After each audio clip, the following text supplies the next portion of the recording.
देवो महेश्वरः गुरु साक्षात् परब्रह्म तस्मै श्री गुरवे नमः। ಶ್ರೀ ಜಗದ್ಗುರು ಸಿದ್ಧಾರೂಢರ ಪಾದಕಮಲಗಳಿಗೂ ಶ್ರೋತ್ರಿಯ ಬ್ರಹ್ಮನಿಷ್ಠ ಸದ್ಗುರು ಬಸವಾನಂದರ ಪಾದಕಮಲಗಳಿಗೂ ಅವರ ಪ್ರತಿರೂಪದಂಥ ನಿಜಗುಣಪ್ಪನವರ ಪಾದಕಮಲಗಳಿಗೂ ನನ್ನ ದೀರ್ಘದಂಡ ಪ್ರಣಾಮಗಳನ್ನು ಸಲ್ಲಿಸುತ್ತಾ, ಎಲ್ಲ ಮಹಾತ್ಮರ ಪಾದಕಮಲಗಳಿಗೂ ನನ್ನ ದೀರ್ಘದಂಡ ಪ್ರಣಾಮಗಳನ್ನು ಸಲ್ಲಿಸುತ್ತಾ, ಮನದಲ್ಲಿ ಸ್ಮರಿಸಿಕೊಳ್ಳುತ್ತಾ, ತಮ್ಮೆಲ್ಲರಿಗೂ ವಂದಿಸುತ್ತಾ, ಇವತ್ತಿನ ಪರಮಾನುಭವ ಬೋಧೆ ವಿಚಾರಗಳನ್ನು ಬೃಹದಾರಣ್ಯಕ ಉಪನಿಷತ್ತಿನಿಂದ ಆಯ್ದಂಥ ಯಾಜ್ಞವಲ್ಕ್ಯ ಮತ್ತು ಮೈತ್ರಾದೇವಿ ಅವರ ಸಂವಾದವಾದಂಥ ವಿಚಾರಗಳನ್ನು ನಾವು ನೋಡ್ತಾ ಇದ್ದೀವಿ. ಇಲ್ಲಿ 3ನೆಯ ಸಂಧಿ 14ನೇ ಸೂತ್ರದ ಕೊನೆಯ ವಿಚಾರಗಳನ್ನು ನೋಡಬೇಕಾಯ್ತು. ನುಡಿಗಳನ್ನು: ನಿನ್ನ ಚಿದ್ಭ್ರಮೆ ನಿನ್ನ ಮರವೇ ಅರಿವಿಗೆ ಬೀಜ ನೀನೆ ಪರಮಾತ್ಮನದರಿಂದ. ಯಾಕಂದ್ರೆ ನಿನ್ನನ್ನು ನೀ ಮರ್ತದಕ್ಕೆ, ನಿನ್ನನ್ನು ನೀನು ಅರಿಯುವುದಕ್ಕೆ ಇದೇ ಚಿದ್ಭ್ರಮನೇ ಕಾರಣ ಆಗ್ತದ. ಅದಕ್ಕೆ ನೀನು ಪರಮಾತ್ಮನೇ ಇದ್ದೀಯಪ್ಪ ಪರಮಾತ್ಮನೇ ಇದ್ದೀಯಾ ಅನ್ನುವಂಥದ್ದು 14ನೆಯ ಒಂದು ವಿಚಾರದಲ್ಲಿ ಹೇಳ್ತಾರೆ. ಈಗ ಇದು ಮುಂದೆ ನಾವು ನೋಡೋಣ. ಹಿಂದಿನ ವಿಚಾರದಲ್ಲಿ ಕೂಡ ನಾನೇ ಪರಮಾತ್ಮ ಅಂತ ಹೇಳುವಂಥದ್ದು ಅದು ಅನುಭವದಿಂದ ಉಂಟಾದಂಥದ್ದು. ಯಾಕಂದ್ರೆ ನಾನು ಪರಮಾತ್ಮ ಇದ್ದೀನಿ ಅಂತ ಹೇಳುವಲ್ಲಿ ಅನುಭವವೇ ಪ್ರಮಾಣ ಅಂತ ಹೇಳಿದ್ರೆ, ಅನುಭವ ಒಮ್ಮೊಮ್ಮೆ ಭ್ರಮಾತ್ಮಕದಿಂದ ಕೂಡಿರಬಹುದಲ್ಲ ಅಂತ ಶಂಕೆ ಮಾಡಿದ್ರು ಕೂಡ ಇಲ್ಲ. ತತ್ವಮಸಿ ವಾಕ್ಯ ಐತಲ್ಲ, ಅದು ಶ್ರುತಿ ಪ್ರಮಾಣ ಐತೆ, ಅದನ್ನು ನಂಬಲೇಬೇಕು ಅನ್ನುವಂಥ ವಿಚಾರವನ್ನು ಅವರು ಹೇಳಿದರು ಮೊನ್ನೆಯ ವಿಚಾರದಲ್ಲಿ. ಯಾಕಂತಂದ್ರೆ ಇಲ್ಲಿ ಕೂಡ ಯಾವ ರೀತಿ ಅಂತಂದ್ರೆ ತತ್ವಮಸಿ ನೀನೇ ಪರಮಾತ್ಮ ಸ್ವರೂಪ ಇದ್ದೀವಿ. ಅದಕ್ಕೆ ಜೀವ ಈಶ್ವರಿಗೆ ಏನಂದ್ರೆ ಅಭೇದ ಸ್ಥಿತಿಯನ್ನು ಹೇಳುವಂಥದ್ದು ತತ್ವಮಸಿ ವಾಕ್ಯ, ಇದು ಪ್ರಮಾಣ ಐತೆ ಅನ್ನುವಂಥದ್ದನ್ನು ಕೂಡ ಹೇಳಿದರು. ಈಗ ನಾವು 9ನೇ ನುಡಿ ನೋಡೋಣ. ಸ್ವರೂಪದ ಮರೆವಿಯಿಂದ, ಈ ಸ್ವರೂಪದ ಮರೆವಿಯಿಂದ ತೋರಿದ ಭೇದ ವ್ಯವಹಾರ ಅನಾದಿ ಕಾಲದಿಂದ ಐತೆ. ಇದು ಈ ಸ್ವರೂಪದ ಮರೆವೆಯಿಂದ ತೋರಿದಂಥದ್ದು ಈ ಭೇದ ವ್ಯವಹಾರ ಅಂದರೆ ಮೊದಲಿನಿಂದ ಐತೆ. ಈ ತತ್ವಮಸಿ ಪ್ರಮಾಣದಿಂದ ಉತ್ಪನ್ನವಾದಂಥ ಅಭೇದ ಜ್ಞಾನವು ವರ್ತಮಾನ ಕಾಲದಲ್ಲಿ ಹುಟ್ಟಿರ್ತದೆ. ಅಭೇದ ಜ್ಞಾನ ಈ ವರ್ತಮಾನ ಕಾಲದಲ್ಲಿ ನಮಗೆ ಯಾವುದೋ ತತ್ವಮಸಿ ಪ್ರಮಾಣದಿಂದ ಏನು ಈ ಅಭೇದ ಜ್ಞಾನ ನಮ್ಗೆ ಉತ್ಪತ್ತಿ ಆಗ್ಯದ ಯಾವುದೋ ವರ್ತಮಾನ ಕಾಲದಲ್ಲಿ. ಅದರಿಂದ ಅಭೇದ ಜ್ಞಾನದಿಂದ ಭೇದ ಜ್ಞಾನವು ಒಂದೇ ಸಲಕ್ಕೆ ನಾಶ ಆಗಂಗಿಲ್ಲ. ಒಂದೇ ಸಲಕ್ಕೆ ಹೆಂಗಾಗುತ್ತೆ? ಯಾಕಂದ್ರೆ ಭಾಳ ಜನ್ಮಾಂತರದಲ್ಲಿ ಇದು ತನ್ನ ಸ್ವರೂಪವನ್ನು ಮರೆತು ಇದು ಅಜ್ಞಾನದಾಗ ಬಿದ್ದದ. ಅಜ್ಞಾನದಾಗ ತನ್ನನ್ನು ತಾನು ಮರ್ತದ. ಇಲ್ಲಿ ತನ್ನನ್ನು ತಾನು ಮರೆತು ಅನಾದಿ ಕಾಲದಿಂದ ಕೂಡ ಇದರಲ್ಲೇ ಬಿದ್ದದ. ಅದಕ್ಕೆ ಈ ತತ್ವಮಸಿ ವಾಕ್ಯ ಪ್ರಮಾಣದಿಂದ ಈ ಜನ್ಯವಾದಂಥ ಅಭೇದ ಜ್ಞಾನ ಏನು ಉತ್ಪನ್ನವಾದಂಥ ಅಭೇದ ಜ್ಞಾನವು ವರ್ತಮಾನ ಕಾಲದಲ್ಲಿ ಹುಟ್ಟಿರುವಂಥದ್ದು ಐತೆ. ಅದಕ್ಕೆ ಅದರಿಂದ ಅಭೇದ ಜ್ಞಾನದಿಂದ ಭೇದ ಜ್ಞಾನವು ಏಕಕಾಲದಲ್ಲಿ, ಮೊದಲೇನೋ ಭೇದ ಜ್ಞಾನ ಇತ್ತು, ಈಗ ಅಭೇದ ಜ್ಞಾನ ಆಗ್ಯದ. ಯಾವುದರಿಂದ ಆಗ್ಯದ? ತತ್ವಮಸಿ ವಾಕ್ಯದಿಂದ ಅಭೇದ ಜ್ಞಾನ ನಮಗಾಗ್ಯದ. ಅದಕ್ಕೆ ಒಂದೇ ಸಲಕ್ಕೆ ಈ ಭೇದ ಜ್ಞಾನ ನಿವೃತ್ತಿ ಆಗಂಗಿಲ್ಲ, ಅಲ್ಲಿ ನಾಶ ಆಗಂಗಿಲ್ಲ ಅಂತ ಶಂಕೆ ಮಾಡಿದ್ರೆ, ಇಲ್ಲಿ ಕೂಡ ಅಭೇದ ಜ್ಞಾನ ಉತ್ಪತ್ತಿ ಸಮಕಾಲದಲ್ಲಿ ಯಾವಾಗ ನಿನಗ ಜ್ಞಾನ ಆಯಿತು ಅಂದಾಗ ಅದೇ ತಕ್ಷಣದಲ್ಲಿ ಈ ಭೇದದಿಂದ ಕೂಡಿದಂಥ ಅಜ್ಞಾನ ನಿವೃತ್ತಿ ಆಗಿಬಿಡ್ತದ ಅಂತ 9ನೇ ನುಡಿಯಲ್ಲಿ ಹೇಳ್ತಾರೆ. ಏನು ಹೇಳ್ತಾರೆ ನೋಡೋಣ. ಅರಿವ ನಿನ್ನನು ನೀನೇ ಮರೆದೆನೆಂಬುದು ಭ್ರಾಂತಿ, ಹೊರಗೆ ಸದ್ಗುರು ಬೋಧೆಯುಳು ತೋರೆ, ಮರೆಯದ ಅರಿವ ನಿನ್ನ ನೀನರಿದಾಗಲೇ ಮರೆವೇ ಲೈಪುದು ನೀನೇ ಸುಖ ಮೀರ್ಪೆ. ನೋಡ್ರಿ ಏನು ಹೇಳ್ತಾರೆ. ಅರಿವ ನಿನ್ನನ್ನು ನೀನೇ ಮರೆದನೆಂಬುದು, ತಿಳಿಯುವ ನಿನ್ನ. ಯಾಕಂದ್ರೆ ಅರಿವಂಥವನು ನೀನು ಹೆಂಗಿದೆ ಅಂದರೆ ಸ್ವಯಂ ಪ್ರಕಾಶ ರೂಪನಾದಂಥ ನೀನು ನಿನ್ನನ್ನು ಮರೆತೆ ಅಂತ ಹೇಳುವಂಥದ್ದು ಭ್ರಮೆಯ ರೀತಿ ಅಂತ ಕೊಡ್ತದೆ. ಯಾಕಂದರೆ ಅರಿವಿನ ಸ್ವರೂಪನೇ ನೀನಿದೆ. ಆ ಅರಿವಿನ ಸ್ವರೂಪ ನೀನಿದ್ದು ನನ್ನನ್ನು ನಾನು ಮರ್ತಿದ್ದೀನಿ ಅನ್ನುವಂಥದ್ದು ಭ್ರಮೆ ಆಗ್ತದೆ. ಹೇಗಂದ್ರೆ ಒಬ್ಬ ಬಾಲಕ ಒಂದು ದೃಷ್ಟಾಂತ ಕೊಡ್ತಾರ. ತಾಯಿಯನ್ನು ಕುರಿತು ಹೇಳ್ತಾನಂತ, ಅವ್ವ ನನಗೆ ಎಷ್ಟೋ ಜನ ನನ್ನ ಫ್ರೆಂಡ್ಸ್ ಅದಾರ, ಅವರು ನನಗೆ ಕಣ್ಣುಗಳಿಲ್ಲ ಅಂತ ಹೇಳ್ತಾರೆ. ಅದಕ್ಕೆ ನೀನು ನನಗೆ ಕಣ್ಣುಗಳನ್ನು ಕೊಟ್ಟಿಲ್ಲ ಅಂತ ಕೇಳ್ತಾನ ತಾಯಿಗೆ ಆತ. ಆವಾಗ ಅದಕ್ಕೆ ತಾಯಿ ಹೇಳ್ತಾಳ, ಬಾಲಕನು ಕಣ್ಣುಗಳು ಇದ್ದು ತನಗಿಲ್ಲ ಅಂತ ಭ್ರಾಂತನಾಗಿದ್ದಾನ. ಅದನ್ನು ಫ್ರೆಂಡ್ಗಳು ಹೇಳಿದಾರೆ, ನೀನು ಕಣ್ಣಿಲ್ಲ ಅಂತ. ಅದು ತಾಯಿ ಹತ್ರ ಬಂದು, ಅಮ್ಮ ನನಗೆ ಎಲ್ಲರೂ ಕಣ್ಣಿಲ್ಲ ಅಂತ ಹೇಳ್ತಾರಲ್ಲ, ನೀನು ನನಗೆ ಕಣ್ಣು ಕೊಟ್ಟಿಲ್ಲ ಅಂತ ಹೇಳಿದಾಗ ಅದಕ್ಕೆ ಆತ ಕಣ್ಣು ಅದಾವ ಇದ್ರೂ ಕೂಡ ಕಣ್ಣಿಲ್ಲ ಅಂತ ಅನ್ನುವಂಥ ಭ್ರಾಂತಿಯಲ್ಲಿದ್ದಾನತ. ಅದಕ್ಕೆ ಉಪಾಯದಿಂದ ಈತನಿಗೆ ಕಣ್ಣಿನ ಜ್ಞಾನವನ್ನು ಮಾಡಿಸ್ಬೇಕಾಗ್ಯದ ತಾಯಿ. ಕಣ್ಣಿನ ಜ್ಞಾನವನ್ನು ಮಾಡಿಸ್ಬೇಕಾಗ್ಯದ. ಹೆಂಗೆ ಮಾಡಿಸ್ಬೇಕು ಭಾಳಷ್ಟು ಯೋಚನೆ ಮಾಡಿದಳು. ಒಂದು ಕನ್ನಡಿಯನ್ನು ಹಿಡಿದು, ಒಂದು ಕನ್ನಡಿ ತಂದು ಅದನ್ನು ಮುಂದೆ ಹಿಡಿದು, ನೋಡಪ್ಪ ಇಕೋ ನೋಡು, ಇದರಲ್ಲಿ ಯಾವ ಕಣ್ಣುಗಳು ಉಂಟು, ಇದಾಗೇನು ಕಣ್ಣು ಕಾಣಿಸ್ತಾವಿಲ್ಲ ನಿನ್ನ ಕನ್ನಡಿ ಒಳಗೆ, ಇದ್ರಾಗ ಯಾವ ಕಣ್ಣುಗಳು ಉಂಟು ಅವೇ ನಿನ್ನ ಕಣ್ಣುಗಳಾಗ್ಯಾವ ಅಂತ ಆಕೆ ಹೇಳ್ತಾಳೆ. ಆವಾಗ ಬಾಲಕನಿಗೆ ಗೊತ್ತಾಗ್ತದೆ, ನನಗೆ ಕಣ್ಣುಗಳು ಅದಾವ ಇಲ್ಲ ಅಂತ ನಾನು ಸುಮ್ಮನೆ ಭ್ರಮೆಯಲ್ಲಿದ್ದೆ, ಭ್ರಾಂತಿಯಲ್ಲಿದ್ದೆ ಅಂತ ತಿಳ್ಕೊಳ್ತಾನತ. ಅಂದರೆ ಆತನಿಗೆ ಯಾವಾಗಲೂ ಕಣ್ಣುಗಳು ಇರ್ತವೆ ಎಂಬುದು ನಿಶ್ಚಯ ಮಾಡಿದಾನೆ. ಯಾಕಂದ್ರೆ ಅವಾಗ ಏನು ಮಾಡ್ತಾನೆ ತಾಯಿ, ಮೊದಲು ಕಣ್ಣು ಇದ್ದರೂ ಕೂಡ ಇಲ್ಲ. ಈಗ ನಮ್ಮ ಪರಿಸ್ಥಿತಿಗಳು ಅದನ್ನೇ ಹೇಳ್ತಾರೆ ಅವರು. ಯಾವಾಗ ತಾಯಿ ಕನ್ನಡಿಯಲ್ಲಿ ತೋರಿಸಿದ್ರು, ನನ್ನ ಕಣ್ಣು ಇವೇ ನೋಡಪ್ಪ ಅಂತ ಹೆಂಗೆ ತೋರಿಸಿದಳು, ಹಂಗೆ ಇಲ್ಲಿ ಕೂಡ ಹೌದು ನನಗೆ ಕಣ್ಣು ಅದಾವ, ಯಾವಾಗಲೂ ಇರ್ತಾವ ಅನ್ನುವಂಥದ್ದು ಒಂದು ನಿಶ್ಚಯ, ಒಂದು ಬುದ್ಧಿ ಮಾಡ್ದಾತ, ಇರ್ತಂತ ನಿಶ್ಚಯ ಮಾಡ್ದ. ಹೇಗೋ ಹಾಗೆ ಕೂಡ ತಾನು ಅರುರೂಪನಾಗಿದ್ದಾನೆ.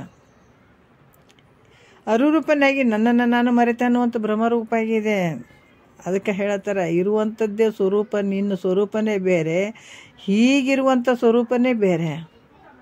ತನ್ನನ್ನು ತಾನು ಮರೆತು ನನ್ನ ದುಃಖದಲ್ಲಿ ಬಿದ್ದಿದ್ದೀನಿ, ನನಗೆ ಜನನ ಅದ ಮರಣ ಅದ ಅನ್ನುವಂಥ ಭಾವದಲ್ಲಿ ದುಃಖ ಪಡ್ತಾ ಇದ್ದಾನೆ. ಯಾಕಂದ್ರೆ ಅರಿವಿನ ಸ್ವರೂಪನೇ ನೀನು, ನನ್ನನ್ನು ನಾನು ಮರ್ತೆ ಅನ್ನುವಂಥದ್ದು ಭ್ರಮೆಯಿಂದ ಕೂಡಿದಂಥ ಭ್ರಮರೂಪವಾಗಿರುವಂಥದ್ದು, ನನ್ನನ್ನು ನಾನು ಮರ್ತೆ ಅನ್ನುವಂಥದ್ದು. ಅದಕ್ಕೆ ಸದ್ಗುರುಗಳು ನೋಡ್ರಿ, ಇದನ್ನು ಬಿಡ್ಸೋಕೆ ಮಹಾತ್ಮರು ಭಾಳ ಒದ್ದಾಡಿಬಿಟ್ಟಿದ್ದಾರೆ. ಅಷ್ಟು ಈಸಿಯಾಗಿ ತಿಳಿಯುವಂಥದ್ದಲ್ಲ ಇದು. ನಾನು ಯಾರಿದ್ದೀನಿ ಅಂತ ತಿಳಿಯುವಂಥದ್ದಿಲ್ಲ. ಯಾಕಂದ್ರೆ ಭಾಳಷ್ಟು ಅದೇನೋ ಅಂತಾರಲ್ಲ, ದೀಪ ಇದೆ, ಕಂದಲಿ ಒಳಗೆ ದೀಪ ಇರ್ತದಲ್ಲ, ಮ್ಯಾಲ ಮುಸಿಗಿರ್ತದ ಅದು ಗ್ಲಾಸಿಗೆ, ಆವಾಗ ಒಳಗಡೆ ದೀಪ ಕಾಣೋದೇ ಇಲ್ಲ. ಅದ್ರಂಗೆ ನಮಗೇನಾಗ್ಯದ, ಈ ಬುದ್ಧಿಯಲ್ಲಿ ಮಸಿ ಕುಂತುಬಿಟ್ಟದ, ಹಾಗಾಗಿ ಒಳಗಡೆದು ನಮಗಷ್ಟು ಗೊತ್ತಾಗ್ತಾ ಇಲ್ಲಲ್ಲ. ಅದಕ್ಕೆ ಮಹಾತ್ಮರು ಇದೇನಾಗ್ಯದ, ನಿನ್ನ ಅರಿವಿನ ಸ್ವರೂಪನೇ ಇದೆ, ಆದ್ರೆ ನನ್ನನ್ನು ಮರ್ತೆ ಅನ್ನುವಂಥದ್ದು ಭ್ರಮರೂಪಕವಾಗಿರುವಂಥದ್ದು. ಯಾವಾಗ ಅದಕ್ಕೆ ಸದ್ಗುರುಗಳು ಜ್ಞಾನ ಅನ್ನುವಂಥ ಕನ್ನಡಿಯಲ್ಲಿ ಅವರಿಗೆ ಅನುಭವ ಆಗಿಬಿಟ್ಟದೀಗ. ಅದಕ್ಕೆ ನಾನು ಕೆಲವು ನಿನ್ನೆ ವಿಚಾರಗಳು ಬೇಕಾದ್ರೆ ಒಂದು ಸ್ವಲ್ಪ ಇನ್ನೊಂದು ಚೂರು ಹೇಳೋದಂತಂದ್ರೆ, ಜ್ಞಾನಿಗಳು ಪ್ರತಿಯೊಬ್ಬ ವ್ಯಕ್ತಿ ಭೂಮಿ ಮೇಲೆ ಹುಟ್ಟಿದಾನಂತಂದ್ರೆ ಇದನ್ನು ನಾನು ಯಾರಿದ್ದೀನಿ ಅಂತ ತಿಳ್ಕೊಂಡಾಗೆ ಆತ ಆನಂದ ಪಡುವಂಥದ್ದು. ಈ ಭ್ರಾಂತಿಯಿಂದ ಹೊರಗೆ ಬಂದಾಗೆ ಆತಗೆ ಅಂಥ ಒಂದು ನಿಜ ಆನಂದ ಆಗುವಂಥದ್ದು. ಆ ಆನಂದಕ್ಕೆ ಭಗವಂತನ ಒಂದು ಸ್ವರೂಪ ಅಂತ ಕೂಡ ಹೇಳ್ತಾರೆ ಮಹಾತ್ಮರು. ಅದು ಯಾಕಂದರೆ ಆ ಒಂದು ಜ್ಞಾನ ಆದಾಗ ಮಾತ್ರನೇ ಆನಂದ ಆಗುವಂಥದ್ದು, ಅಲ್ಲಿವರೆಗೂ ಆಗಂಗಿಲ್ಲ. ಹಾಗಾಗಿ ಹಿಂದಿನ ಒಂದು ನಿಷ್ಕಾಮದ ಒಂದು ಪುಣ್ಯದ ಫಲ ಇದ್ದಾಗ ಇದನ್ನು ಮಾಡ್ಕೊಳಕ್ಕೆ ಸಾಧ್ಯ ಆಗ್ತದೆ, ಈ ದಾರಿ ಸಿಗ್ತದೆ. ಯಾವಾಗ ಕಾಮ್ಯ ಭಾವನೆಯಿಂದ ನಾವು ಹೋಗ್ತೀವಿ ಆ ದಾರಿ ಬಂದಾಗಿಬಿಡ್ತದೆ. ಯಾವಾಗ ಅವನ್ನ ತ್ಯಾಗ ಮಾಡುವಂಥದ್ದು, ಅದ್ರ ಮೇಲೆ ಭಾವ ಹಾಕದೇ ಇರುವಂಥದ್ದು, ಯಾವಾಗ ಮನಸ್ಸಿನಲ್ಲಿ ವೈರಾಗ್ಯ ಭಾವ ಬಂತು, ಉದಾಸೀನ ಭಾವ ಬಂತು ಈ ವಿಷಯಾದಿಗಳ ಮೇಲೆ ಅಂದಾಗ ಈ ಒಂದು ನಿಷ್ಕಾಮ ಪುಣ್ಯದ ಫಲ ಕೂಡ ಇದ್ದಾಗ ಈ ಜ್ಞಾನದ ದಾರಿ ಓಪನ್ ಆಗ್ತದೆ. ಈ ದಾರಿಯಲ್ಲಿ ಹೋಗೋಕ್ಕೆ ಸಾಧ್ಯ ಆಗ್ತದೆ. ಇಲ್ಲಾಂದ್ರೆ ವಿಷಯಾದಿಗಳ ಕಡೆ ಹೋಯಿತು ಅಂತಂದ್ರೆ ಮನಸ್ಸು ಇಲ್ಲಿ ಏನಾಗ್ತದಂದ್ರೆ ಆ ದಾರಿ ಬಂದಾಗಿಬಿಡ್ತದೆ. ಅದಕ್ಕೆ ಮಹಾತ್ಮರು ಭಾಳಷ್ಟು ಕಡೆ ಹೇಳ್ತಾರೆ, ವಿಷಯಾದಿಗಳ ಕಡೆ ಮೋಹ ಮಾಡಬೇಡ. ಯಾಕಂದ್ರೆ 5 ಜೀವಿಗಳು ಒಂದೊಂದು ವಿಷಯಕ್ಕೆ ಸತ್ತು ಹೋಗಿದ್ದಾವ. ಶಬ್ದ, ಸ್ಪರ್ಶ, ರೂಪ, ರಸ, ಗಂಧಕ್ಕೆ 5 ಜೀವಿಗಳು ಬಲಿಯಾಗಿದ್ದಾವ. ಆದ್ರೆ ನಿನಗೆ 5 ಶಬ್ದಾದಿ ವಿಷಯಗಳು ಅದಾವ. ಮತ್ತು ನೀನು ಹೆಂಗೆ ಉಳಿತಿ? ಅದಕ್ಕೆ ಇದು ಗುರುಮುಖಾಂತರನೇ ತಿಳ್ಕೊಳ್ಬೇಕಾಗ್ತದೆ. ಇವೆಲ್ಲ ವಿಚಾರಗಳನ್ನು ನಾವು ಗುರುಮುಖಾಂತರನೇ ತಿಳ್ಕೊಳ್ಬೇಕಾಗ್ತದೆ. ಯಾವಾಗ ಸದ್ಗುರುವಿನ ಕೃಪೆ ಆಯಿತು, ಸದ್ಗುರುವಿನ ಒಂದು ಕರುಣೆಯಿಂದ ಆತ ಜ್ಞಾನ ಅನ್ನುವಂಥ ಕನ್ನಡಿಯಲ್ಲಿ ಅದು ಗೊತ್ತಿರ್ತದೆ. ಎಲ್ಲ ಹುಟ್ಟಿ ಬಂದಿದ್ದೀವಿ ಅಂತಂದ್ರೆ ಈಗ ನಾವೇನು ಮಾಡ್ಕೊಳ್ಬೇಕು ಅರ್ಥ ಮಾಡ್ಬೇಕು. ಜ್ಞಾನಿ ಪಾರಾಗಿಬಿಟ್ಟಿದ್ದಾನೆ. ಈಗ ಮಹಾತ್ಮರು ಏನಾಗಿದ್ದಾರ, ಪಾರಾಗಿಬಿಟ್ಟಿದ್ದಾರೆ. ಅವ್ರು ಆನಂದಕ್ಕೆ ಹೋಗಿಬಿಟ್ಟಿದ್ದಾರೆ, ಆ ನೆಲೆಯಲ್ಲಿ ನಿಂತುಕೊಂಡು ಬಿಟ್ಟಿದ್ದಾರೆ. ಮತ್ತು ನೀನು ಮಾಡ್ಕೋಬೇಕಲ್ಲ, ಮಾಡಲಿಲ್ಲ ಅಂತ ನಡೆಯೋಂಗಿಲ್ಲ. ಮತ್ತು ಎಷ್ಟು ಜನ್ಮ ಬಂದರೂ ಕೂಡ ಮಾಡ್ಕೊಳ್ಳೇಬೇಕಾಗ್ತದೆ. ಈಗ ಅಲಕ್ಷ್ಯ ಮಾಡಿದರೆ ಮತ್ತೆ ಜನ್ಮಗಳು ಎಷ್ಟೇ ಜನ್ಮ ಆಗಲಿ ಮತ್ತೆ ಇಲ್ಲಿಗೆ ಬರಬೇಕಾಗ್ತದೆ. ಜ್ಞಾನಕ್ಕೆ ಬಂದಾಗೆ ಮೋಕ್ಷ ಆಗುವಂಥದ್ದು, ಇಲ್ಲಾಂದ್ರೆ ಸಾಧ್ಯನೇ ಇಲ್ಲ. ಅದಕ್ಕೆ ಈ ಸದ್ಗುರುಗಳು ಏನು ಮಾಡ್ತಾರ ಅಂತ, ಶ್ರೋತ್ರಿಯ ಬ್ರಹ್ಮನಿಷ್ಠ ಸದ್ಗುರುಗಳು ಅವ್ರಿಗೇನು ಅಪೇಕ್ಷೆ ಇರ್ತದೆ ಹೇಳ್ರಿ? ಜಗತ್ತಿನೊಳಗೆ ಅದಕ್ಕೆ ನಿರಾಸೆ ಗುರುಗಳಲ್ಲಿ ಕೆಲವು ಲಕ್ಷಣಗಳು ಇಟ್ಟಿದ್ದಾರೆ. ಕರುಣೆ, ಸತ್ಕಲೆ, ಶಾಸ್ತ್ರ ಪರಿಣತೆ, ನಿರಾಸೆ, ಸೌಂದರ್ಯತೆ, ಸುಮುಖತ್ವ, ಸುಜ್ಞಾನ, ಇವೆಲ್ಲ ಗುರುವಿನಲ್ಲಿರುವಂಥ ಲಕ್ಷಣಗಳು. ಅದಕ್ಕೆ ಅಲ್ಲಿ ನಿರಾಸೆ ಅನ್ನುವಂಥದ್ದು ಇಟ್ಟಿದ್ದಾರೆ. ಗುರು ಆದತ್ತ ಶಿಷ್ಯನ ಬಳಿ ಯಾವ ರೀತಿಯಿಂದನೂ ಅಪೇಕ್ಷೆ ಪಡುವಂಗಿಲ್ಲ. ನಿರಾಸೆ ಭಾವನೆಯಿಂದ ಇರಬೇಕಾದಂಥದ್ದು. ಬರೀ ಜ್ಞಾನ ಬೋಧನೆ ಮಾಡುವಂಥದ್ದು ಒಂದು ಬಿಟ್ಟರೆ ಗುರುವಿಂದ ಏನಿಲ್ಲ. ಇಲ್ಲೇ ಜ್ಞಾನವನ್ನು ಕೊಡಬೇಕು ಸದ್ಗುರು, ಆತನನ್ನು ಉದ್ಧಾರ ಮಾಡಬೇಕನ್ನುವಂಥದ್ದು. ಅಂತಹ ಗುರುಗಳು ಯಾವುದು ಅಂತಂದ್ರೆ ಭಾಳ ಕರುಣೆಯಿಂದ, ಯಾವಾಗ ಶಿಷ್ಯ ಗೊತ್ತಾಗಿಬಿಡ್ತದೆ ವಿಷಯಾದಿಗಳು ದೋಷದಲ್ಲಿ ಗೊತ್ತಾಗಿ ಇವು ನನಗೆ ಯಾವುದು ಬೇಡ.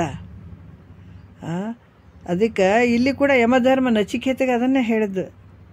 ಎಷ್ಟೋ ಭೋಗದ ವ್ಯವಹಾರ ಬೇಕಾದಷ್ಟೈತೆ, ನಿನಗೇನು ಬೇಕಾದನ್ನೆಲ್ಲ ಕೊಡ್ತೀನಿ, ಅದನ್ನು ನೀವು ಆರಾಮಾಗಿ ಇದ್ದು ಬಿಡು, ಇದನ್ನು ತೊಗೊಂಡು ಏನು ಮಾಡ್ತೀವಿ, ಬ್ರಹ್ಮಜ್ಞಾನವನ್ನು ತೊಗೊಂಡು ಏನು ಮಾಡ್ತೀವಿ ಅಂತ ಕೇಳ್ತಾರೆ ಅವರು ಯಮಧರ್ಮ.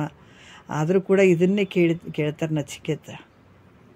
ಷಣ್ಮುಖ ಕೂಡ ಪರಮಾತ್ಮ ಅದನ್ನೇ ಹೇಳ್ತಾನೆ, ಇದನ್ನು ತೊಗೊಂಡು ನೀನೇನು ಮಾಡ್ತೀವಿ, ಬೇಡ, ನಿರಂಜನವಾಗಿರುವಂಥದ್ದು ಇದು ಈ ಮಾರ್ಗ, ಇದರಲ್ಲಿ ಬಂದು ಏನು ಮಾಡ್ತೀವಿ, ರಂಜನೀಯವಾಗಿರುವಂಥ ವೈಭೋಗದ ಜೀವನ ಮಾಡಿ ನಿನಗೆಲ್ಲ ಕೊಡ್ತೀನಿ ಅಂತ ಹೇಳಿದಾಗೆಲ್ಲ ಬೇಡ ಬೇಡ, ಅದೆಲ್ಲ ಬೇಡ, ನನಗೆ ಈ ಜ್ಞಾನದ ಮಾರ್ಗವನ್ನೇ ತಿಳಿಸು ಅಂತ ಹೇಳ್ತಾರೆ.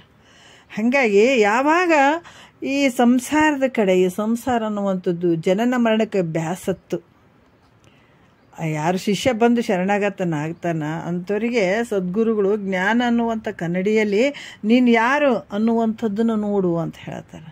ನಾನು ಯಾರಿದ್ದೇನೆ ಅಂತ ನೋಡು ಅಂತ ಹೇಳಲು ಯಾವಾಗಲೂ ತನ್ನ ಜ್ಞಾನ ಸ್ವರೂಪನಾಗಿರುವೆನು, ಯಾವಾಗಲೂ ತಾನು ಹೆಂಗದನ್ನು ಜ್ಞಾನ ಸ್ವರೂಪನೇ ಆಗಿರುವಂಥವನು. ಆತ ಜ್ಞಾನ ಅನ್ನುವಂಥ ಕನ್ನಡಿಯಲ್ಲಿ ನೀನು ಯಾರು ಇದ್ದೀಯ ಅಂತ ತೋರಿಸುವಂಥದ್ದು, ಮತ್ತು ಯಾವಾಗಲೂ ಜ್ಞಾನ ಸ್ವರೂಪನಾಗಿಯೇ ಇರುವಂಥದ್ದು. ಮತ್ತು ಅಜ್ಞಾನ ಅನ್ನುವಂಥದ್ದು ಇಲ್ಲವೇ ಇಲ್ಲ ನಿನ್ನಲ್ಲಿ ಅನ್ನುವಂಥ ನಿಶ್ಚಯ ಜ್ಞಾನ ಆಗ್ತದೆ ಗುರು ಹೇಳಿದಗಳನ್ನೇ. ಆವಾಗ ತಕ್ಷಣವೇ ಅಜ್ಞಾನ ಹೆಂಗಾಗ್ತದೆ, ತಕ್ಷಣದಲ್ಲಿ ನಾಶ ಆಗಿಬಿಡ್ತದೆ. ಕೇಳಿದ ತಕ್ಷಣ ಸದ್ಗುರುವಿನ ವಾಕ್ಯ ಮೊದಲು ಹೆಂಗೆ ಕೇಳಬೇಕು ಅನ್ನೋದು ನಾವು ಭಾಳಷ್ಟು ತಿಳ್ಕೊಳ್ಬೇಕು. ಗುರು ವಚನ ಶ್ರುತಿ ಸ್ಮೃತಿ ಅಂತ ತಿಳ್ಕೊಬೇಕು. ಎಲ್ಲಕ್ಕೂ ಕಾರಣ ಆಗಬೇಕು ಗುರುವಿನ ಹರನೇ ಗುರು ಅಂತ ತಿಳ್ಕೊಳ್ಬೇಕು. ಒಬ್ಬ ಮನುಷ್ಯ ನಮ್ಮಂಗೆ ಮನುಷ್ಯ ಅದನ್ರಿ ಆತ. ಗುರುವಿಗೆ ನರ ಅಂದವ ನರಕಕ್ಕೆ ಹೋಗ್ತಾನೆ. ಯಾಕಂದ್ರೆ ಪರಮಾತ್ಮನ ಸ್ವರೂಪನೇ ಸದ್ಗುರು ಅದಾನ. ಆತನ ವಾಕ್ಯ ಎಷ್ಟು ನಂಬಿಕೆಯಿಂದ, ವಿಶ್ವಾಸದಿಂದ, ಶ್ರದ್ಧೆಯಿಂದ ಸ್ವೀಕಾರ ಮಾಡ್ತೀವಿ, ಆವಾಗ ನಿನಗೆ ಈ ಜ್ಞಾನ ಅಳವಡ್ತದೆ. ಅದು ಹೆಂಗಂತಂದ್ರೆ ಅಜ್ಞಾನ ಅನ್ನುವಂಥದ್ದು ನಿನ್ನಲ್ಲಿ ಇಲ್ಲವೇ ಇಲ್ಲ ಅನ್ನುವಂಥ ನಿಶ್ಚಯ ಜ್ಞಾನ ಆಗ್ತದಲ್ಲ, ಆ ನಿಶ್ಚಯ ಜ್ಞಾನ ಯಾವಾಗ ಆಗ್ತದ ತಕ್ಷಣದಲ್ಲೇ ಅಜ್ಞಾನ ಅನ್ನುವಂಥದ್ದು ಹೇಳ್ತಾರೆ. ಯಾಕಂದ್ರೆ ಅಜ್ಞಾನ ಅಂಬುದು ನಿನ್ನ ಹತ್ರ ಇಲ್ಲವೇ ಇಲ್ಲ. ಯಾವಾಗ ನಾನು ಜ್ಞಾನ ಸ್ವರೂಪ ನಾನು ಇದ್ದೀನಿ ಅನ್ನುವಂಥ ಭಾವ, ನಾನು ಆ ಪರಬ್ರಹ್ಮ ಸ್ವರೂಪನೇ ನಾನು ಇದ್ದೀನಿ ಅನ್ನುವಂಥ ಭಾವ ನಿನಗೆ ಯಾವಾಗ ದೃಢ ಆಗ್ತದ, ತಕ್ಷಣದಲ್ಲೇ ಅಜ್ಞಾನ ನಾಶ ಆಗಿಬಿಡ್ತದೆ. ತಕ್ಷಣದಲ್ಲೇ. ಮತ್ತು ಮುಂದಿನ ಲೋಕದಾಗ ಅಂತಲ್ಲ, ಮುಂದಿನ ಜನ್ಮದಾಗ ಅಂತಲ್ಲ, ಈ ಒಂದು ವರ್ತಮಾನ ಕಾಲದಲ್ಲೇ ನಿನಗೆ ಜ್ಞಾನ ಆಗ್ತದೆ. ಅದಕ್ಕೆ ಇದು ಯಾಕೆ ಈ ವಿಚಾರ ಬಂದು ಸದ್ಗುರುವಿನ ವಚನಗಳು ಅಂದ್ರೆ, ನಾವು ಅಷ್ಟೊಂದು ನಂಬಿಕೆ ಶ್ರದ್ಧೆ ಗುರುವಾಕ್ಯದ ಮೇಲೆ ಇಟ್ಟಿರ್ಬೇಕು ಅಂದಾಗ ಆಗ್ತಾವ. ಎಷ್ಟೇ ತತ್ವಮಸಿ ಮಹಾವಾಕ್ಯ ಹೇಳಿದ್ರು ಕೂಡ ನಾ ಮತ್ತು ಗುರುಗಳು ಹಂಗೆ ಹೇಳ್ತಾರೆ, ನಾನು ಹಿಂಗೆ ಮಾಡ್ತೀನಿ ಅಂತಂದ್ರೆ ಹೆಂಗಾಗ್ತದೆ? ತತ್ವಮಸಿ ನೀನೇ ಆ ಪರಬ್ರಹ್ಮ ಸ್ವರೂಪ ಇದ್ದಿ ಅಂತಂದಾಗ ಅನ್ಯ ವಸ್ತುನೇ ಇಲ್ಲ ನಿನ್ನ ಬಿಟ್ರೆ. ಮಹಾತ್ಮರೇನು ಭಗವಂತ ಪರಮಾತ್ಮ ಇಲ್ಲ ಅಂತ ಹೇಳಿಲ್ಲ, ಆದರೆ ಎಲ್ಲ ಕಡೆ ತುಂಬಿದಾನ. ಅಣುರೇಣು ತೃಣಕಾಷ್ಟದಲ್ಲಿ ತುಂಬಿದಾನ. ಹೊರಗಡೆನೂ ಅದನ್ನು, ನಿನ್ನೊಳಗಡೆನೂ ಅದನ್ನು, ಆ ಸ್ವರೂಪನೇ ನೀದಿ ಅಂತ ತಿಳಿಸುವಂಥದ್ದು. ಈ ರೀತಿ ತಿಳ್ಕೊಂಡಾಗ ಅಜ್ಞಾನ ತಕ್ಷಣದಲ್ಲೇ ನಾಶ ಆಗ್ತದೆ. ಅದಕ್ಕೆ ಸೂರ್ಯೋದಯ ಸಮಯ ಕಾಲದ, ಯಾಕಂದ್ರೆ ಮುಂಜಾನೆ ಸೂರ್ಯ ಹುಟ್ಟುವಂಥ ಸಂದರ್ಭ, ಅದಕ್ಕಿಂತ ಮುಂಚೆ ಕತ್ತಲೆ ಇರ್ತದೆ. ಸೂರ್ಯ ಯಾವಾಗ ಉದಯ ಆಗ್ತಾನೆ ತಕ್ಷಣದಲ್ಲಿ ಕತ್ತಲು ನಾಶ ಆದಂತೆ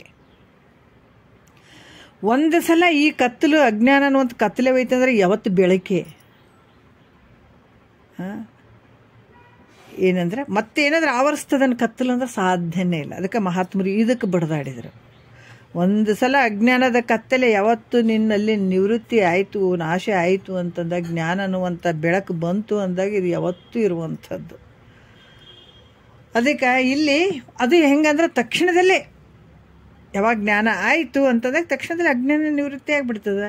ಎಚ್ಚರಿಕೆ ಆದ ಕೂಡಲೇ ಸ್ವಪ್ನ ಹೆಂಗೆ ರಾತ್ರಿ ಮಲಗಿರ್ತೀವಿ, ಕನಸು ಬಹಳಷ್ಟು ಬಿದ್ದಿರ್ತದೆ, ನಾನಾ ರೀತಿಯಿಂದ ವ್ಯವಹಾರ ಮಾಡ್ತಾ ಇರ್ತದೆ, ಸುಖ ದುಃಖ ಎಲ್ಲ ಅನುಭವಿಸ್ತಾ ಇರ್ತದೆ. ಪಟ್ನೆ ಎಚ್ಚರಿಕೆ ಆಯ್ತು ನೋಡ್ರಿ, ಎಚ್ಚರಿಕೆ ಆದಾಗನೇ ಕನಸು ಕೆಟ್ಟ ಹೋಗ್ಬಿಡ್ತದೆ. ಹಂಗೆ ತನ್ನನ್ನು ತಾನು ಯಾವಾಗ ಅರಿತಾನ ಹೇಳಿದಾಗ, ಯಾಕಂದ್ರೆ ಭಾಳ ತೇಜ್ ಬುದ್ಧಿ ಇತ್ತು, ನಿಷ್ಕಾಮದ ಪುಣ್ಯ ಬಲ ಇತ್ತಂದ್ರೆ ಒಂದು ಸಲಕ್ಕೆ ಸಾಕು. ನೀನು ಮನಸ್ಸಲ್ಲ, ಬುದ್ಧಿಯಲ್ಲ, ಇಂದ್ರಿಯಗಳು ಯಾವ ನೀನು ಅಲ್ಪ, ಈ ಶರೀರ ನೀನು ಅಲ್ಲೋ, ಶರೀರ ನಾನು ಅನ್ನೋದಕ್ಕಾಗಿ ನೀನು ದುಃಖ ಬಂದದ, ಇದು ನಿನ್ನ ಸ್ವರೂಪಕ್ಕೆ ಮರಿಯಾಗ್ಯದ, ಈ ಶರೀರ ನಾನು ಅಲ್ಲ ಅಂತ ಇದು ಬಿಟ್ಕೋ. ಅದಕ್ಕೆ ಎಲ್ಲಿದ್ದಾನ ಪರಮಾತ್ಮ, ಆ ಪರಮಾತ್ಮನ ಸ್ವರೂಪನೇ ನೀನು ಇದ್ದಿದಿ. ಜಗತ್ತಿನ ಒಳಗೆ ಎಲ್ಲಷ್ಟು ಹೇಳ್ತಾರಲ್ಲ, ನೀನೇ ತಿಳ್ಕೊಳ್ತಿದ್ದೆ. ತಿಳಿಯುವಂಥದ್ದೇನದ ದೃಶ್ಯ ಪ್ರಪಂಚ ಎಲ್ಲ ಮಿಥ್ಯ ಅದ, ತಿಳಿಯುವಂಥವು ನಿನ್ನ ಸತ್ಯ ಅಂತ ಸದ್ಗುರು ಹೇಳ್ತಾ ಹೋದಾಗ ಆ ಶಿಷ್ಯನಿಗೆ ಅಲ್ಲಿ ಗೊತ್ತಾಗಬೇಕು. ಹಾಗಾಗಿ ಯಾವಾಗ ಸದ್ಗುರು ಹೇಳಿದಂಥದ್ದು ಕೇಳಿ ಅದೇ ಪ್ರಕಾರ ಆತ ಹೋದಂಥ ಶಿಷ್ಯನಿಗೆ ಯಾವಾಗ ಜ್ಞಾನೋದಯ ಆಯಿತು ತಕ್ಷಣದಲ್ಲಿ ಅಜ್ಞಾನ ನಿವೃತ್ತಿ ಆಗ್ತದ. ಈ ರೀತಿಯಾಗಿ ಅರಿದಾಗಲೇ ತಿಳಿದಾಗಲೇ ಮರವೇ ನಾಶ ಆಗ್ತದೆ. ತಿಳಿಯದೇ ಇದ್ದಾಗ ಈ ಅಜ್ಞಾನ ಅಳಿಯಂಗಿಲ್ಲ, ಹಾಗೇ ಇರ್ತದ. ಯಾವಾಗ ನಿನ್ನನ್ನು ನೀನು ಅರ್ಥಕೊಳ್ತಿದ್ದಿ, ತಿಳಿತಾ ಹೋಗ್ತಿದ್ದಿ, ಅವಾಗ ಇದು ಅಜ್ಞಾನ ನಾಶ ಆಗ್ತದೆ. ಅದಕ್ಕೆ ತಾನು ಸುಖ ಅವಾಗ ಏನಾಗ್ತದೆ, ಅಜ್ಞಾನ ಹೋಯ್ತು, ಅಜ್ಞಾನ ಕತ್ತಲೆ ನಾಶ ಆಯಿತು ಅಂದಾಗ ಉಳಿಯುವಂಥವ್ನು ಯಾರು? ಈ ಸುಖದ ಪುರುಷನೇ ಇದೆ. ಅಂದ್ರೆ ಈ ಭ್ರಾಂತಿಗೆ ಕಾರಣವಾದಂಥದ್ದು ಮರವೇ. ಈ ಭ್ರಾಂತಿ ಯಾಕಾಯಿತು ಅಂತಂದಾಗ ಈ ಮರವೇನೇ ಕಾರಣ ಆಗಿರುವಂಥದ್ದು. ಇದು ಜ್ಞಾನದಿಂದ ನಾಶ ಆಗ್ತದೆ. ಈ ಮರವೇ ಏನಾಗ್ತದೆ, ಜ್ಞಾನದಿಂದ ನಾಶ ಆಗ್ತದೆ. ಮರವೇ ನಾಶ ಆಯಿತು ಅಂದಾಗ ಭೇದ ಬುದ್ಧಿ ಕೂಡ ನಾಶ ಆಗ್ತದೆ. ಭೇದ ಬುದ್ಧಿ ನಾಶ, ಭ್ರಾಂತಿ ಇದೆಲ್ಲ ನಾಶ ಆಗಿಬಿಡ್ತದೆ. ಅದಕ್ಕೆ ಆವಾಗ ತನ್ನ ಸ್ವಸ್ವರೂಪ ಸ್ಥಿತಿಯಿಂದ ಸುಖವಾಗಿರುವಂಥದ್ದು ಭಾಳ ಮುಖ್ಯ. ಆ ಸ್ವಸ್ವರೂಪ ಸ್ಥಿತಿಯಿಂದ ಇರ್ತಾನ ಅಂತ ಕೂಡ ಹೇಳ್ತಾರೆ. 10ನೇ ನುಡಿಯಲ್ಲಿ ಹೇಳ್ತಾರೆ, ಆತ್ಮನು ಒಬ್ಬನೇ ಸ್ವಯಂ ಪ್ರಕಾಶನ ಆಗಿರುವನಂತ ಹೇಳಿದ್ರಿ ನೀವು. ಮತ್ತು ಅಂಥ ಆತ್ಮನು ತನ್ನನ್ನು ತಾನು ತಿಳಿದ ಕೂಡಲೇ ಅಜ್ಞಾನ ಸಹಿತ ಭೇದವು ನಿವೃತ್ತಿ ಆಗ್ತದಂತ ಹೇಳಿದ್ರಿ. ತಿಳಿದ ತಕ್ಷಣವೇ ನೀ ಹೆಂಗೆ ಸ್ವಯಂ ಪ್ರಕಾಶ ರೂಪನಾಗಿರುವಂಥವು ನಿನ್ನ ಸ್ವರೂಪ ಐತಪ್ಪ. ಮತ್ತು ತಾನು ತಿಳಿದ ತಕ್ಷಣ ಅಜ್ಞಾನ ಸಹಿತ ಭೇದ ನಿವೃತ್ತಿ ಆಗ್ತಂತ ಹೇಳಿದ್ರಿ. ಆದರೆ ಆತ್ಮ ತನ್ನನ್ನು ತಾನು ಅರಿಯುವುದು ಸಂಭವಿಸುವುದಿಲ್ಲ. ಆತ್ಮ ತನ್ನನ್ನೇ ತಾನು ಅರಿಯುವಂಥದ್ದು ಸಂಭವ ಆಗಲ್ಲಲ್ಲ. ಯಾಕಂದ್ರೆ ಆತ್ಮಾಶ್ರಯ ದೋಷಗಳು ಬರ್ತಾವ, ಆತ್ಮಾಶ್ರಯಾದಿ ದೋಷಗಳು ಬರ್ತಾವ. ಹೇಗಂದ್ರೆ ಅರಿಯುವಂಥದ್ದು, ಅರಿಯುವವನು ತಾನೊಬ್ಬನೇ ಆಗೋದ್ರಿಂದ, ಅರಿಯುವುದು ತಾನೇ ಅದಾನ, ಅರಿಯುವವನು ತಾನೇ, ಅರಿಸಿಕೊಳ್ಳುವವನು ತಾನೇ ಅಂತಂದ್ರೆ ತಾನೊಬ್ಬನೇ ಆಗೋದ್ರಿಂದ ಒಬ್ಬ ಕರ್ತ ಮಾಡುವಂಥವನು, ಒಬ್ಬ ಕರ್ಮ ಮಾಡುವಂಥವನು. ಕರ್ತ ಕರ್ಮ ಉಳ್ಳವನು ಅನ್ಬೇಕಾಗ್ತದೆ, ಒಬ್ಬ ಕರ್ತ ಕರ್ಮ ಮಾಡುವಂಥವನು ಅಂತ ಅನ್ಬೇಕಾಗ್ತದೆ. ಅಂದರೆ ತನ್ನ ಹೆಗಲ ಮೇಲೆ ತಾನು ಕೂತ್ಕೊಂಡು ಹೋಗ್ತಾನ ಅನ್ನುವಂಗೆ ಆಗ್ತದೆ. ಇದು ಅರಿಯುವವನು ತಾನೇ, ಅರಿಸಿಕೊಳ್ಳುವವನು ತಾನೇ ಅಂತಂದಾಗ ತನ್ನ ಹೆಗಲ ಮೇಲೆ ತಾನೇ ಕೂತ್ಕೊಂಡು ಹೋಗ್ತಾನೆ ಅನ್ನುವಂಥದ್ದು ಆಗ್ತದೆ ಇದು. ಅದಕ್ಕೆ ಅರಿಯೋದ್ರೆ ಅದು ಸರಿ ಆಗ್ತದೇನು? ತನ್ನ ಹೆಗಲ ಮೇಲೆ ತಾನು ಹೆಂಗೆ ಕೂತ್ಕೊಂಡು ಹೋಗೋಕ್ಕೆ ಸಾಧ್ಯ ಆಗ್ತದೆ? ಹಂಗಾಗಂಗಿಲ್ಲ. ಅದಕ್ಕೆ ಅರಿಯುವುದರಿಂದ ಕರ್ತನೂ ತಾನೇ, ಅರಿಸಿಕೊಳ್ಳೋದ್ರಿಂದ ಕರ್ಮನೂ ತಾನೇ. ಹೀಗೆ ತಾನೊಬ್ಬ ಕರ್ತ ಕರ್ಮ, ಯಾಕಂದ್ರೆ ಅರಿಯುವುದರಿಂದ ಕರ್ತನೂ ತಾನೇ ಆಗ್ತಾನ, ಅರಿಸಿಕೊಳ್ಳೋದ್ರಿಂದ ಕರ್ಮನೂ ತಾನೇ ಆಗ್ತಾನ. ತಾನೊಬ್ಬನೇ ಕರ್ತ ಕರ್ಮ ಉಳ್ಳಂಥವನು ಆಗೋದ್ರಿಂದ ಆತ್ಮಾಶ್ರಯ ದೋಷ ಬರ್ತದ. ಈ ದೋಷ ಕಳೆಯೋದಕ್ಕಾಗಿ ಬೇರೊಬ್ಬ ಆತ್ಮ ಇದ್ದಾನಂತ ಹೇಳಿದ್ರೆ, ಈ ದೋಷವನ್ನು ಕಳೆಯೋದಕ್ಕಾಗಿ ಬೇರೊಬ್ಬ ಆತ್ಮ ಅದಾನಂತಂದ್ರೆ ಅನ್ಯೋನ್ಯ ಆಶ್ರಯಾದಿ ದೋಷ ಬರ್ತದ. ಅದಕ್ಕೆ ಇಲ್ಲಿ ದ್ವೈತಾಪತ್ತಿ ದೋಷ ಕೂಡ ಸಂಭವ ಆಗ್ತದ. ಅದರಿಂದ ತನ್ನನ್ನು ತಾನು ಅರಿಯುವುದು ಆಗಂಗಿಲ್ಲಲ್ಲ ಗುರುಗಳೇ ಅಂತ ಕೇಳಿದರೆ ಅದಕ್ಕೆ ಉತ್ತರ ಹೇಳುತ್ತಾರೆ. ತನ್ನ ಅರಿವಂತೂ ಅರಿಸಿಕೊಳ್ಳೋದು ಎರಡೂ ಒಂದರಲ್ಲಿ ಹೆಂಗೆ ನಡೀತದ? ಇದನ್ನು ತೆಗಿಯೋದಕ್ಕೆ ಇನ್ನೊಂದು ಆತ್ಮ ಅದಂದ್ರೆ ಅದು ಕೂಡ ಸಂಭವ ಆಗಂಗಿಲ್ಲ. ಯಾಕಂದ್ರೆ ಅನನ್ಯ ಆಶ್ರಯಾದಿ ದೋಷಗಳು ಬರ್ತಾವ, ದ್ವೈತಾಪತಿ ದೋಷನೂ ಬರ್ತದ. ಹಂಗೆ ಸಂಭವ ಆಗಂಗಿಲ್ಲ ಗುರುಗಳೇ ಅಂತ ಶಿಷ್ಯ ಏನಾದರೂ ಕೇಳಿದರೆ ಆವಾಗ ಅದಕ್ಕೆ ಉತ್ತರ ಹೇಳ್ತಾರೆ. 11ನೆಯ ಒಂದು ನುಡಿಯಲ್ಲಿ ಹೇಳ್ತಾರೆ, ರವಿಯಿಂದೇ ರವಿಯ ಇಂದುವಿನಿಂದ ಇಂದುವನ ಅರಿವೋಲು ತನ್ನನ್ನು ತನ್ನ ಬೆಳಗಿಂದ ಯುವತಿ ತಾನು ಅರಿಯುವುದು ಇಂತಹುದು ತನಗೆ ತಾನೇ ವಿವರಿಸಿ ಗೋಚರ ನೆನಪನು. ಉದಾಹರಣೆ ಎಷ್ಟು ಚಂದ ಹೇಳ್ತಾರೆ ನೋಡ್ರಿ. ಅದಕ್ಕೆ ಇಲ್ಲಿ ಹೇಳ್ತಾರೆ, ಏನು ಹೇಳ್ತಾರೆ, ಅದಕ್ಕೆ ದೃಷ್ಟಾಂತ ಕೊಟ್ಟು ಹೇಳ್ತಾರೆ. ಅದಕ್ಕೆ ಭಾಳ ಚಂದ ದೃಷ್ಟಾಂತ ಕೊಡ್ತಾರೆ. ತಿಳಿದೇ ಇರುವಂಥ ಒಂದು, ಯಾಕಂದರೆ ಇದು ತಿಳಿಯಂಗಿಲ್ಲ, ತಿಳಿದೇ ಇರುವಂಥದ್ದನ್ನು ತಿಳಿಸ್ಬೇಕಾಗಿದೆ ಶಿಷ್ಯನಿಗೆ. ಕೆಲವೊಂದು ದೃಷ್ಟಾಂತಗಳ ಕೊಟ್ಟು ಹೇಳ್ತಾರೆ ಅವರು. ಹಗಲಿನಲ್ಲಿ ಈ ಸೂರ್ಯನನ್ನು ತಿಳಿಬೇಕಾದ್ರೆ ಸೂರ್ಯನ ಪ್ರಕಾಶದಿಂದಲೇ ತಿಳಿಬೇಕಾಗ್ತದೆ. ಸೂರ್ಯನನ್ನು ಯಾವುದರಿಂದ ತಿಳ್ಕೊಳ್ತೀವಿ? ಸೂರ್ಯನ ಪ್ರಕಾಶತೆಯಿಂದನೇ ನಾವು ತಿಳ್ಕೊಳ್ತೀವಿ ಹೊರತು ಬೇರೊಂದು ಏನಾರ ದೀಪ ಹಚ್ಚಿ ನೋಡ್ತೀವೇನ, ಕಂದಿಲಿ ಹಚ್ಚಿ ನೋಡ್ತೀವೇನ, ದಿವಟಿಗೆ ಹಚ್ಚಿ ನೋಡ್ತೀವೇನ? ಅದು ಹಂಗೆ ನೋಡಿದ್ರೆ ಉಪಯೋಗ ಬರ್ತದನ್ನು? ಇಂಥ ಒಂದು ಪ್ರಕಾಶಮಾನವಾದಂಥ ಸೂರ್ಯನಿಗೆ ಎಲ್ಲರ ಒಂದು ದೀಪ ಅಥವಾ ದಿವಿಟಿಗೆ ಅಥವಾ ಏನಾರ ಹಚ್ಚಿದ್ರೆ ಅದು ಉಪಯೋಗ ಬರ್ತದೇನೋ? ಇಲ್ಲ. ಅದೇ ರೀತಿ ಕೂಡ ರಾತ್ರಿಯಲ್ಲಿ ಚಂದ್ರನ ತಿಳಿಬೇಕಾದ್ರೆ ಚಂದ್ರನ ಬೆಳಕಿನಿಂದನೇ ತಿಳಿತದೆ. ಮತ್ತು ಬೇರೆ ಅನ್ಯ ದೀಪಾದಿಗಳು ಉಪಯೋಗ ಅದಾವೇನಲ್ಲಿ? ಇಲ್ಲ. ಹಾಗೆಯೇ ತನ್ನನ್ನು ತಾನು ತಿಳಿಬೇಕಾದ್ರೆ ತನ್ನ ಸ್ವಪ್ರಕಾಶದಿಂದಲೇ ಅರಿಬೇಕಲ್ಲದೆ ಬೇರೊಂದು ಅರಿಲಿಕ್ಕೆ ಬರೋದಿಲ್ಲ. ತನ್ನ ಸ್ವಪ್ರಕಾಶದಿಂದನೇ ಅರಿಲಿಕ್ಕೆ ಸಾಧ್ಯ ಅದ, ಬೇರೊಂದು ವಸ್ತುವಿಂದ ಅರಿಲಿಕ್ಕೆ ಸಾಧ್ಯ ಇಲ್ಲ. ಅರಿಯುವ ಜ್ಞಾನವದು ಒಂದೇ ಅದ ಇರುವಂಥದ್ದು. ಅರಿಯುವಂಥ ಜ್ಞಾನ ಎಷ್ಟದವ? ಭಾಳ ಅದಾವನ? ಒಂದೇ ಇರುವಂಥದ್ದು ಅರಿಯುವಂಥದ್ದು. ಬೇರೆ ಯಾವುದರ ಐತೇನಂದರೆ ಇಲ್ಲ. ಇದರಿಂದ ಆತ್ಮನು ತನ್ನನ್ನು ತಾನು ವಿಚಾರ ಮಾಡ್ತಾ ಇದ್ದಾಗ, ಇದರಿಂದ ಆತ್ಮನೇನೆಂದರೆ ತನ್ನನ್ನು ತಾನು ವಿಚಾರ ಮಾಡ್ತಾ ಇದ್ದಾಗ ತನಗೆ ತಾನೇ ವಿಷಯನಾಗ್ತಾನೆ. ಮತ್ತು ಅಥವಾ ಸೂರ್ಯನು ತನ್ನನ್ನು ತಾನು ತಿಳಿಬೇಕಾದ್ರೆ ತನ್ನ ಪ್ರಕಾಶದಲ್ಲೇ ತನ್ನನ್ನು ತಿಳಿತಾನೆ. ಚಂದ್ರನು ತನ್ನ ಬೆಳಕಿನಿಂದಲೇ ತನ್ನನ್ನು ತಾನು ತಿಳಿತಾನೆ.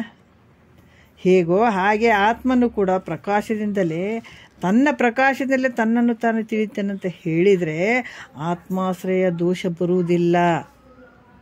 ಅದಕ್ಕೆ ನಿಜ ಮುಖವು ತನ್ನ, ಯಾಕಂದ್ರೆ ಈಗ ನನ್ನ ನಿಜ ಮುಖ ನೋಡಬೇಕಾದ್ರೆ, ಈ ನಿಜ ಮುಖ ನೋಡಬೇಕಾದ್ರೆ ನಾವು ಯಾವುದನ್ನು ಬಳಸ್ತೀವಿ? ತನ್ನ ಪ್ರತಿಬಿಂಬದಿಂದ ತನ್ನನ್ನು ತಾನು ತಿಳಿಯುವ ಹಾಗೆ. ಈಗ ನಿಜ ಮುಖ ತಿಳಿಬೇಕಾದ್ರೆ ನಮ್ಮ ಕನ್ನಡಿ ಒಳಗೆ ನಾವು ನೋಡ್ತೀವಿ, ಹೌದಾ? ನಿಜ ಮುಖ ತಿಳಿಬೇಕಾದ್ರೆ ತನ್ನ ಪ್ರತಿಬಿಂಬದಿಂದ ನಾವು ನಿಜ ಮುಖವನ್ನು ತಿಳ್ಕೊಳ್ತೀವಿ. ಅಲ್ಲಿ ಬೇರೆ ಏನಾರು ಅದೇನಂದರೆ ಏನಿಲ್ಲ, ತನ್ನನ್ನು ತಾನೇ ಹಾಗೆ ತಿಳ್ಕೊಳ್ಳುವಂಥದ್ದು. ತನ್ನ ಪ್ರತಿಬಿಂಬದನೇ ತನ್ನ ನಿಜ ಮುಖವನ್ನು ನಾವು ತಿಳ್ಕೊಳ್ಳೋಕ್ಕೆ ಸಾಧ್ಯ ಆಗ್ತದೆ. ಹಾಗೆ ಆತ್ಮನು ತನ್ನ ಅಂತಃಕರಣಾದಿಗಳಲ್ಲಿದ್ದ ತನ್ನ ಪ್ರತಿಬಿಂಬ ಪ್ರಕಾಶದಿಂದ ನೋಡ್ರಿ ಎಷ್ಟು ಅದ್ಭುತವಾಗಿ ವಿಚಾರಗಳನ್ನು ಹೇಳ್ತಾರೆ.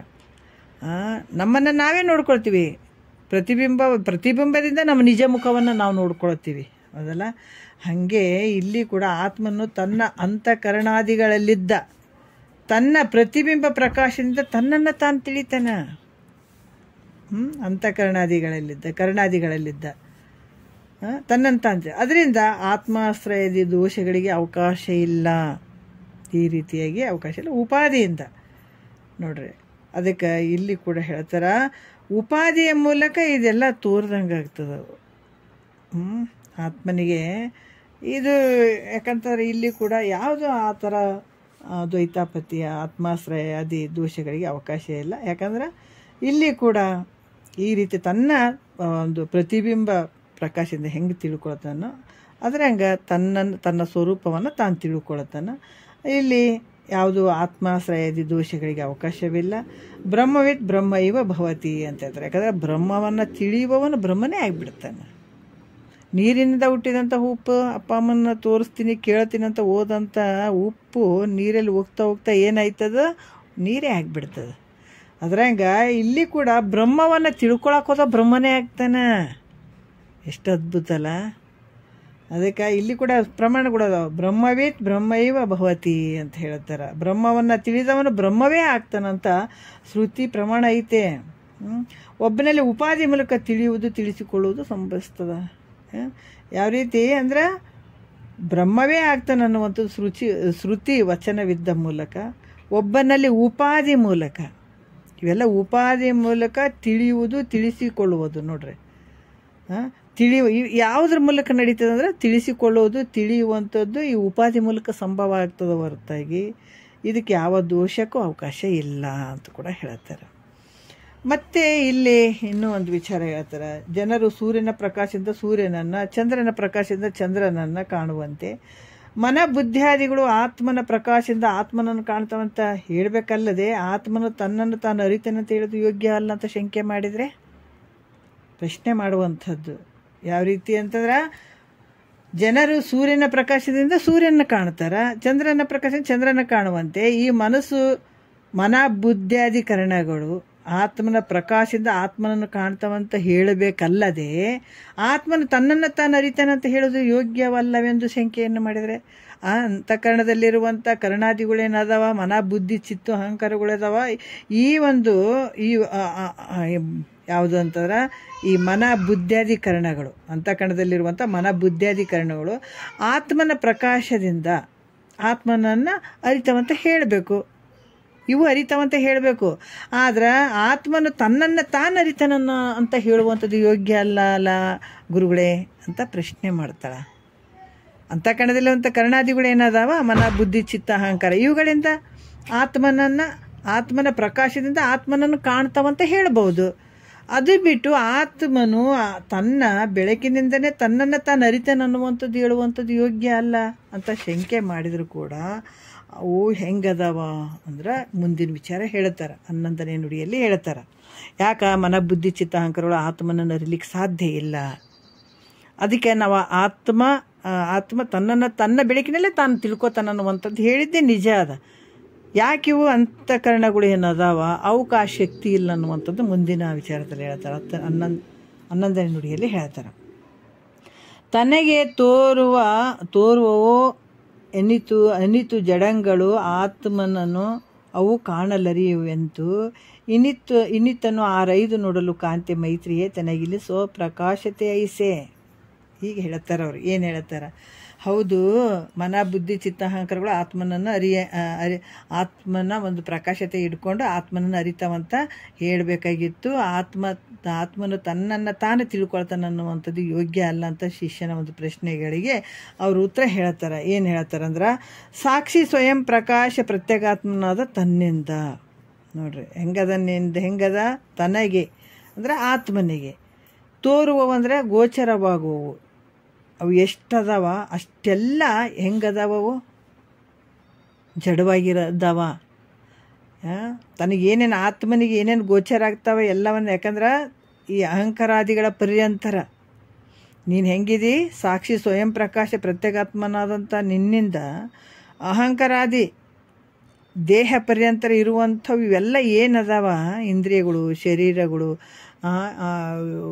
ಜ್ಞಾನೇಂದ್ರಿಯಗಳು, ಕರ್ಮೇಂದ್ರಿಯಗಳು, ವಿಷಯಗಳು, ಇವೆಲ್ಲವೂ ನಿನ್ನಿಂದ ತಿಳಿಸಿಕೊಳ್ತಾವ. ಅವೆಲ್ಲ ಅದರಿಂದ ಅವಕ್ಕೆ ಸ್ವತಂತ್ರ ಐತೇನೋ, ಶಕ್ತಿ ಐತೇನೋ ಅಂತಂದ್ರೆ ಇಲ್ಲ. ಅವು ಹೆಂಗದಾವ? ಜಡದಿಂದ ಕೂಡಿದಾವವು. ನಿನ್ನ ಶರೀರನೂ ಜಡದಿಂದ ಕೂಡಿದ, ಮನ ಬುದ್ಧಿ ಚಿತ್ತ ಅಹಂಕಾರ ಇವೆಲ್ಲ ಜಡದಿಂದ ಕೂಡಿದಾವ. ಮನೆಯಾಗ ಎಲ್ಲಷ್ಟದ, ಫ್ಯಾನ್ ಐತೆ, ಟಿ ವಿ ಐತೆ, ಫ್ರಿಜ್ ಐತೆ, ಎಲ್ಲಷ್ಟು ಐತೆ. ಆದ್ರೆ ಸ್ವತಂತ್ರ ಶಕ್ತಿ ಐತೇನದಕ್ಕೆ? ಇಲ್ಲ.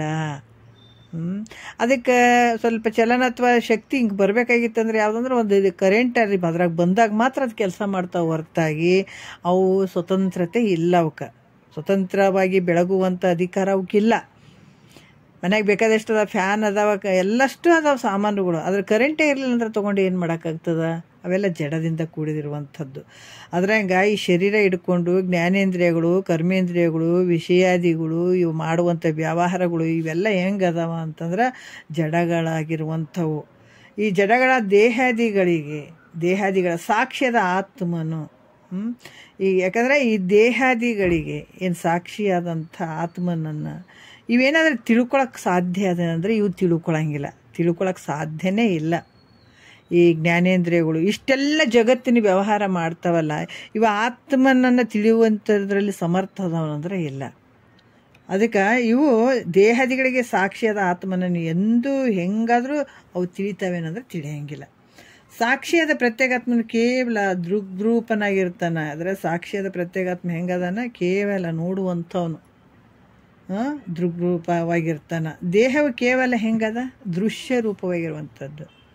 ಅದಕ್ಕೆ ಹೇಳ್ತಾರೆ, ಹುಟ್ಟಿದ್ದು ನೀನು ಆ ದೇವರ ಮದರ, ಕಲ್ಲು ದೇವರು ನಂಬಿ ನೀ ಕೆಡುವಿಯಲ್ಲೋ, ಬಲ್ಲಿದ ಗುರುವಿನ ನೀ ಪಡೆಯಲಿಲ್ಲ.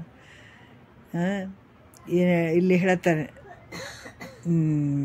ಯಾವುದಂದ್ರೆ, ಹುಟ್ಟಿ ನೀ ಗುಡಿ ಕಟ್ಟಿ ಮಾಡಿಟ್ಟಿ ಮೂಲ, ಹುಟ್ಟಿದ್ದು ನೀನು ಆ ದೇವರು ಮೊದಲ. ಅದ್ಭುತವಾಗಿ ಹೇಳ್ತಾರಲ್ಲ. ಯಾಕಂದ್ರೆ ಎಲ್ಲವೂ ನಿನ್ನಿಂದನೇ ನಡೀತದ. ಪ್ರತಿಯೊಂದು ನೀನು ಮಾಡಿದಂಥದ್ದು ನಿನ್ನಿಂದನೇ ನಡೀತಾವ. ನೀನು ಹೆಂಗಿದೆ ಎಲ್ಲವನ್ನ ಅರಿಯುವಂಥವನು, ನೀನು ತಿಳಿಯುವಂಥವನು, ಸಾಕ್ಷಿ ರೂಪವಾಗಿರುವಂಥವನು. ದೇಹವು ಕೇವಲ ಹೆಂಗದ? ದೃಶ್ಯ ರೂಪವಾಗಿರುವಂಥದ್ದು ದೇಹ. ಮತ್ತು ಜೀವ, ಅಹಂಕಾರ, ಮನಸ್ಸು, ಇಂದ್ರಿಯ ಇವೆಲ್ಲ ಇವುಗಳು ಮಾತ್ರ ದೃಕ್ ಮತ್ತು ದೃಶ್ಯ ಈ ಎರಡೂ ರೂಪಗಳಾಗಿರ್ತಾವ. ಯಾಕಂದ್ರೆ ಇವೆಲ್ಲ ಹೆಂಗದಂದ್ರೆ ದೃಶ್ಯ ರೂಪವಾಗಿದ್ದಾವೆ. ದೇಹ ಕೇವಲ ದೃಶ್ಯ ರೂಪ ಆಗ್ಯದ. ಜೀವ, ಅಹಂಕಾರ, ಮನಸ್ಸು, ಇಂದ್ರಿಯ ಇವೆಲ್ಲ ಮಾತ್ರ ದೃಕ್ ಮತ್ತು ದೃಶ್ಯ ಇವೆರಡು ರೂಪ, ನೋಡುವಂಥವು, ನೀನು ತಿಳಿಸಿಕೊಳ್ಳುವಂಥ ಇವೆಲ್ಲ. ಅದರಿಂದ ಇವು ಆತ್ಮ ರೂಪಗಳಾಗಿರುವಂಥ ಇವೆಲ್ಲ ಹೆಂಗದಾವಂದ್ರೆ ದೃಶ್ಯ ಮತ್ತು ದೃಕ್ ಇವೆರಡು ರೂಪಗಳು ಏನದಾವೆ ಆತ್ಮರೂಪಗಳಾಗಿರುವಂಥ ಒಂದು ಭ್ರಾಂತಿ ಉಂಟಾಗ್ತದೆ. ಈ ಜೀವಾತ್ಮ ಆತ್ಮ ಅದನೇನು, ಅಹಂಕಾರ ನಾನು ಅನ್ನುವಂಥ ಇದು ಆತ್ಮ ಅದನೇನು, ಈ ಮನಸ್ಸು ಆತ್ಮ ಐತೇನು, ಇಂದ್ರಿಯ ಕೂಡ ಆತ್ಮ ಐತೇನು. ಯಾಕಂದ್ರೆ ಈ ರೀತಿ ತೋರ್ತಾವೆ. ಇವೇನು ಆತ್ಮರೂಪಗಳಾಗ್ಬಹುದನ್ನುವಂಥ ಒಂದು ಭ್ರಾಂತಿಯನ್ನು ಉಂಟಾಗ್ತದೆ. ಆದರೂ ಕೂಡ ಇವು ಆತ್ಮ ಅಂದ್ರೆ ಆತ್ಮ ಅಲ್ಲ. ಇವು ಈಗ ಜೀವ ಮಾಡುವಂಥ ವ್ಯವಹಾರ, ಜೀವನ ಮಾಡುವಂಥ ವ್ಯವಹಾರ ಕೂಡ ಈಗೇನು ಆತ್ಮನೇ ಅನ್ನುವಂಗಾಗ್ತದೆ. ಇದು ಎಲ್ಲದಕ್ಕೂ ನಾನು ಅಂತ ಪ್ರತಿಯೊಂದ್ರದಾಗ ನಾನು ಅನ್ನೋ ಎಲ್ಲದಾಗ ಬೆರೆತು ಹೋಗಿದೆ ಅನ್ನತ್ತೆ. ಇದನ್ನ ನಾನು ಅಂತ ಅನ್ನೋನು ಇಲ್ಲಿ ಆತ್ಮ ಆಗ್ತಾನೇನಂದ್ರೆ ಅದು ಆಗಂಗಿಲ್ಲ. ಈ ದೇಹ ಆತ್ಮ ಆಗ್ತಾನೆ ಅಂದ್ರೆ ಅದು ಆಗಂಗಿಲ್ಲ. ಆದ್ರೆ ಆತ್ಮ ರೂಪಗಳಾಗಿರ್ಬಹುದು ಅನ್ನುವಂಥ ಭ್ರಾಂತಿ ಬಂದಂಗಾದರೂ ಕೂಡ ಇವು ಆತ್ಮರೂಪಗಳು ಆಗಂಗಿಲ್ಲ, ಇವಲ್ಲ. ಯಾಕಂದರೆ ಇದು ಅದು ಆದರೂ ಕೂಡ ಇಲ್ಲಿ ಕೂಡ ಹೇಳ್ತಾರೆ ಅವರು, ಅವು ಆತ್ಮಗಳಲ್ಲ. ಸಾಕ್ಷಿಯಾದ ತನ್ನಿಂದ ಜೀವನಿಂದ. ಯಾಕಂದರೆ ಸಾಕ್ಷಿಯಾಗಿರುವಂಥದ್ದು ಯಾರು? ತನ್ನಿಂದ, ಸಾಕ್ಷಿಯಾದ ತನ್ನಿಂದ ಅಂದ್ರೆ ಆತ್ಮನಿಂದ, ಪರಮಾತ್ಮನಿಂದ ಜೀವನು. ಮತ್ತು ಜೀವನಿಂದ ನೋಡ್ರಿ, ಪರಮಾತ್ಮನಿಂದ ಜೀವ ಪ್ರತಿಬಿಂಬಿತವಾದಂಥದ್ದು ಜೀವ ಅಲ್ಲ.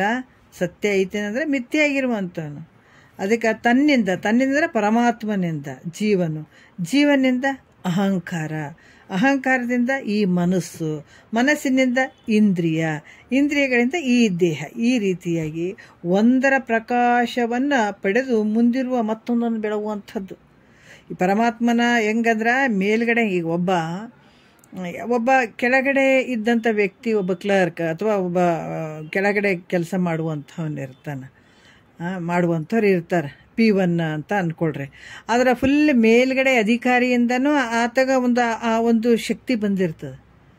ಆಫೀಸ್ದಾಗ ಹೋದಾಗ ನಮ್ಮ ಮೇಲಧಿಕಾರಿ, ಅವ್ರ ಮೇಲಧಿಕಾರಿ ಒಬ್ಬನು, ಅವ್ರ ಮೇಲಧಿಕಾರಿ ಒಬ್ಬನು, ಅದು ಎಲ್ಲಿಂದ ಬಂತಂದ್ರೆ ಫುಲ್ ಮೇಲ್ಗಡೆ ಇರುವಂಥ ಅಧಿಕಾರಿಯಿಂದನೇ ಆತನಿಂದ ಅಂತ ಆ ಶಕ್ತಿ ಬಂದಿರ್ತದೆ.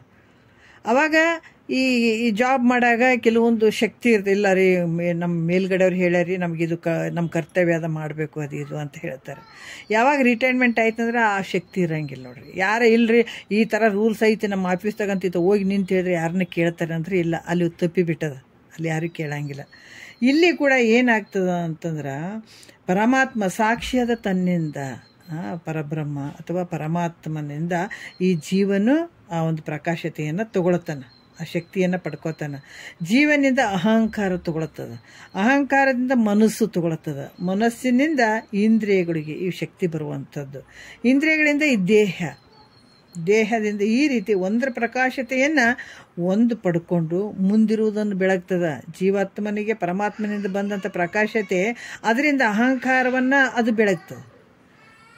ಅಹಂಕಾರದಿಂದ ಇಲ್ಲಿ ಮನಸ್ಸು ಬೆಳಗ್ತದೆ, ಮನಸ್ಸಿನಿಂದ ಇಂದ್ರಿಯಗಳು ಬೆಳಗ್ತದೆ, ಇಂದ್ರಿಯಗಳಿಂದ ಈ ದೇಹ ಬೆಳಗ್ತದೆ. ಈ ಒಂದರಿಂದ ಒಂದು ಪ್ರಕಾಶತೆಯನ್ನು ಪಡ್ಕೊಂಡು ಇದು ಬೆಳಗ್ತದೆ. ಅದಕ್ಕೆ ಆದ್ರೆ ತನಗೆ ಹಿಂದಿರುಗೋದನ್ನು ಅರಿಯೋದ್ರಲ್ಲಿ, ಯಾಕಂದರೆ ಇವು ಮತ್ತೆ ತಿರ್ಗಾ ಅವು ಅರಿಯುವಂಥ ಶಕ್ತಿ ಐತೇನೆ ಈ ಶರೀರಕ್ಕೆ, ಇವು ಜೀವಕ್ಕೆ, ಮತ್ತು ಅಹಂಕಾರಕ್ಕೆ, ಆಮೇಲೆ ಮನಸ್ಸಿಗೆ, ಇಂದ್ರಿಯಕ್ಕೆ.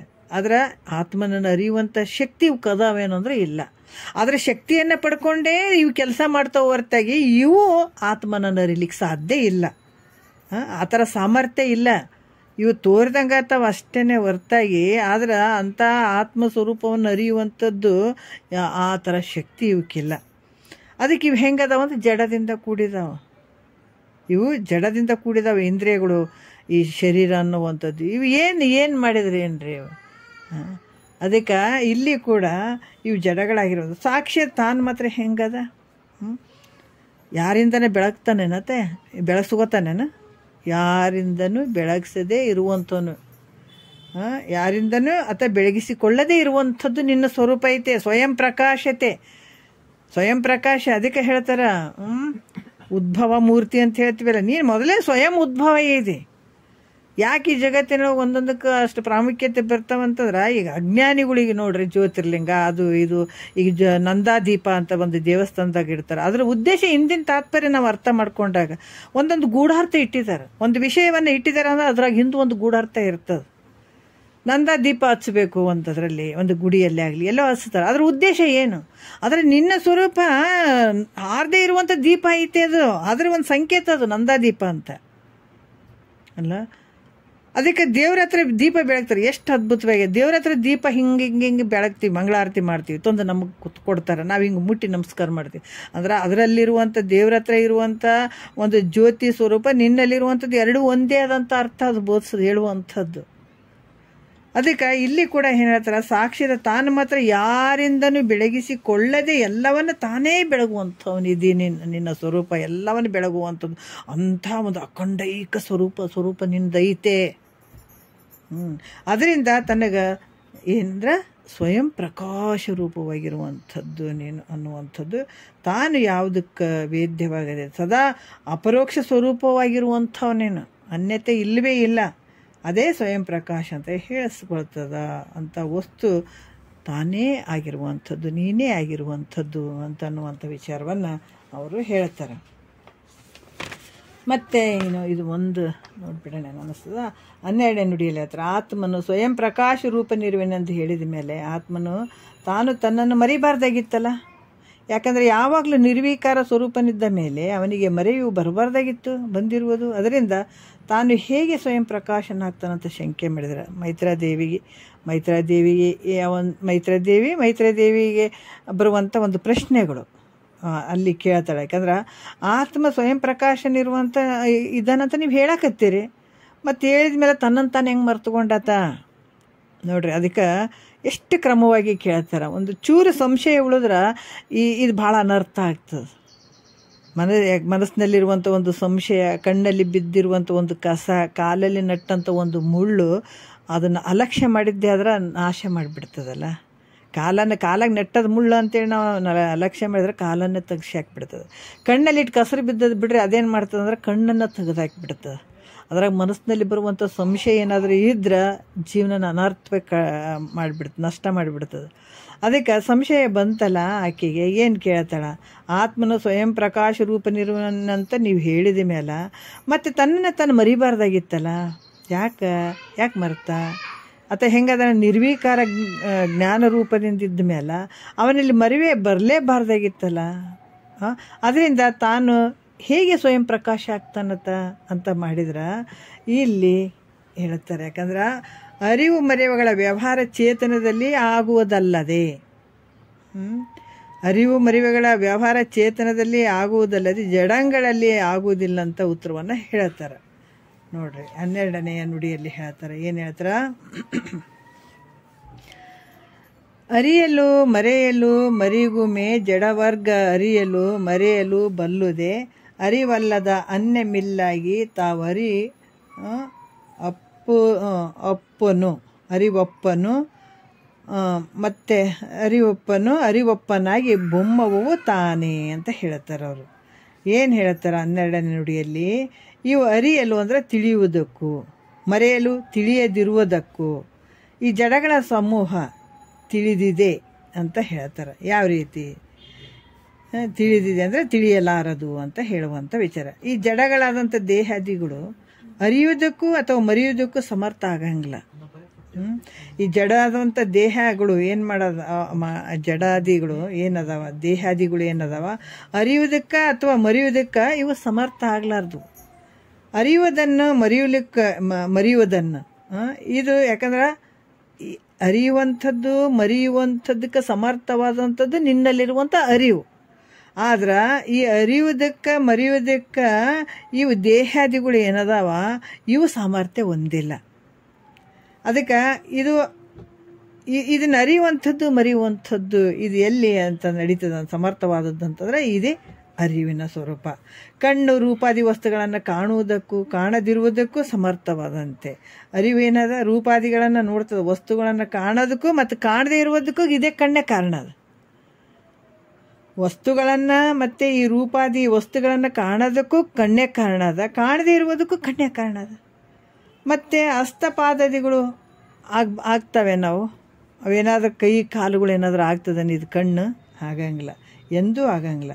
ಈ ದೃಷ್ಟಾಂತದಂತೆ ಚೇತನ ರೂಪನಾದ ಆತ್ಮನು ತಿಳಿಯಬಹುದು, ತಿಳಿಯದೇ ಇರಬಹುದು, ತಿಳಿಬಹುದು ತಿಳಿದೇ ಇರಬಹುದು. ಈಗಿರ್ಲಿಕ್ಕೆ ಆತ್ಮನಿಗೆ ಬಂದಂತೆ ಜಡ ವಸ್ತುಗಳಿಗೆ ಬರಂಗಿಲ್ಲ. ನೋಡ್ರಿ, ಕಣ್ಣು ಒಂದು ವಸ್ತು ರೂಪವನ್ನು ತಿಳಿಬೋದು, ತಿಳಿದೇ ಇರಬಹುದು, ಅದಕ್ಕೆ ಆ ಶಕ್ತಿ ಐತೆ. ಅದ್ರಾಗ ಜಡ ವಸ್ತುಗಳನ್ನು ಇದು ಆತ್ಮ ಏನಾಗ್ತಾನ, ಚೇತನ ರೂಪನಾದಂಥ ಆತ್ಮ ತಿಳಿಬಹುದು, ತಿಳಿದೇ ಇರಬಹುದು. ಈಗಿರ್ಲಿಕ್ಕೆ ಆತ್ಮನಿಗೆ ಬಂದಂಗೆ ಜಡ ವಸ್ತುಗಳಿಗೆ ಬರ್ತಾವೇನಂದ್ರೆ ಬರೋಂಗಿಲ್ಲ. ಅದಕ್ಕೆ ಆ ಶಕ್ತಿ ಇಲ್ಲವೇ ಇಲ್ಲ, ಜಡಗಳಿಂದ ಕೂಡ್ಯದ. ಯಾಕಂದ್ರೆ ಅವುಗಳಿಗೆ ತಿಳಿಯುವುದು ತಿಳಿಯದಿರುವುದು ಎರಡೂ ಇಲ್ಲ. ಇದಕ್ಕೆ ತನ್ನ ಜ್ಞಾನನೂ ಇಲ್ಲ, ಪರರ ಜ್ಞಾನನೂ ಇಲ್ಲ. ಇವು ಜಡ ವಸ್ತುಗಳು, ಶರೀರ ಇಂದ್ರಿಯಾದಿಗಳು ಇವೆಲ್ಲಷ್ಟು. ಅದಕ್ಕೆ ಅದರಿಂದ ನೀನು ಹೆಂಗಿದೆ, ಅರುರೂಪನಾಗಿದೆ. ಅದರಿಂದಲೇ ತಾನು ಬ್ರಹ್ಮ ಸ್ವರೂಪನಾಗಿರುವನು. ನೀನು ಹೆಂಗಿದೆ, ಪರಬ್ರಹ್ಮ ಸ್ವರೂಪನೇ ಇರುವಂಥವನು. ಯಾಕಂದ್ರೆ ಸತ್ಯ ಜ್ಞಾನ ಸುಖಾತ್ಮಕವಾದಂಥದ್ದು ಪರಬ್ರಹ್ಮ, ಸತ್ಯವಾಗಿರುವಂಥವನು, ಜ್ಞಾನದಿಂದ ಕೂಡಿದಂಥದ್ದು ಸುಖಾತ್ಮನಾಗಿರುವಂಥದ್ದು ಪರಬ್ರಹ್ಮ. ಅದಕ್ಕೆ ತಾನು ಸತ್ಯ ಜ್ಞಾನ ಸ್ವರೂಪನಿರುವುದರಿಂದ ತಾನು ಬ್ರಹ್ಮವೇ ಇರುವಂಥದ್ದು ಅಂತ ಕೂಡ ಇಲ್ಲಿ ಹೇಳ್ತಾನೆ. ನಿನ್ನ ಬ್ರಹ್ಮ ಸ್ವರೂಪನೇ ನೀನಿದ್ದೀಯ, ಬೇರೆ ಯಾವಕ್ಕೂ ನಿನ್ನನ್ನು ಅರಿಯುವಂಥ ಶಕ್ತಿ ಸಾಮರ್ಥ್ಯ ಯಾವುದಿಲ್ಲ.